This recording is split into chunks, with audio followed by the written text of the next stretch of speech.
Nakauli na pud ning ako manghod nga masinumpakon kayo sa iyang ati. Buntis man siguro ni kinangala man og sinigang na baboy. Padumi karon sa bangunay kay mamalit mig ingredients sa sinigang. Magpauban ta man gid ni siya oy mura magwala ka tuod sa bangunay. Kakapoy ra ba magbalik-balik og saka kana og aning atong balay nga naa sa langit gibutang. Unsaon na lang atong tuhod ani nga gi-arthritis na ra bata? Maayo man tong sauna, bata-bata pa ta kay makaagwanta man tag saka-saka sa bukid. Mukatkat pa man ganita og punuan sa mangga og santol. Pero karon mura na jud ta ani gikalburog lawas. Daghan nagipamati. Gihimo ng lotion ng efficacent oil. Buntag gabi naman ta ni mang haplas. Kung makaputi pala man ning haplasan nino, hagbay ra ta na muti. Nalabi na mo diha ang isa sa nakauban niya gabi. Natug nga nag-ingkod. Grabe nga talent uy. Nagtagay man din sila gabi mo din nangita og sabaw. Sus Ginoo damay-damay pa man gid og pauban-pauban ani niya. Perti ra bang inita? Kabalo ni atong naw nga mainitan na gani kadali. Mura na din og ibalik-balik laparo. Anak ko niya nga paspas og padagan. Uy, kumahimo palo para ang motor. Wa ra madugay ni abot ra gid sa bangunay. Dinhira sa daan nga merkado minamalit na arang aktor o murag wa nahubog gabi. Pagsod na mo kay natulog mo din akong lawan nakakita sa mangga. Kalami na lang ikaw. Nagreklamo gani siya anak kay mulugsong na po daw. Gikan pa gani minang lugsong. Kareklamador na lang jud nimo. Naog dito ugan imi nga walay baligya diri nga karon kay wala may display. Sus pagpangutan na namo kay naa day kuno gitaguan. Uy nga baligya kay itago man. Nagkuha ra mig isa ka buo nga Chinese pichay kanang gamay. Og isa ka karon lang naglibog kami karlang bani og gabi.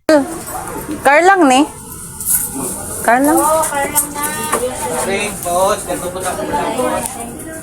Karlang. Gibayloan niya akong Chinese picture nga gikuha kay gamay ra kuno to kaayo. Nahala ikaw paigo kay ikaw bitaw magbayad dili man ako. Ako na siyang gipasadan kung sa iyang mga pangkuhaon. Kay siya may magluto, siya magbutog kung sa iyang pangsagol ana. Kay basin daw og unsa pa akong panghuhaon. Ma-short daw siya sa iyang dala nga cash. Imo na lang ta nagidala tanan ang imong cash kay aron dili ka maguol. Pero nadalikit gyapon ko kuha og duha ka shaki kay pasalubong nako sa akong bus nga gamay. Nag-apil na lang sad ko gisa ka tosino roll. Kay maora ba nang paborito nga sudanon sa akong anak na ulitawo. Nahala manguli na ta. Unsa pa may atong langayan diri nga wala naman tay kwarta. Gihimo ra man dai ko ani niyag tigbitbit sa iya mga gipamalit. Murag mainan jud ko ani nga baka kon gadili man day ako nagbitbit sa iya mga gipamalit. Mas mobilib pa jud ko ani niya kung siya gid ang magluto aning iyang putahe. Kay tagsara man ka makauli ikaw na puy luto. Patilawa pod mi sa imo niluto ano ka giminga na pod ba mi sa imo niluto ano. Charis. Palit ta tadaan og coke samtang nakahuna-huna pa. Kay ayha para bata makahuna nagpalit og coke no. Pag naa na ta sa lamisa nagkaon na. Nya magtinokyura na dayon kinsa mo palit sa gawas. Og wala na pod ko naka video niya nga nagluto siya kay nalobat nako. O di ba timing kaayo? Wag yun nakisama kong cellphone.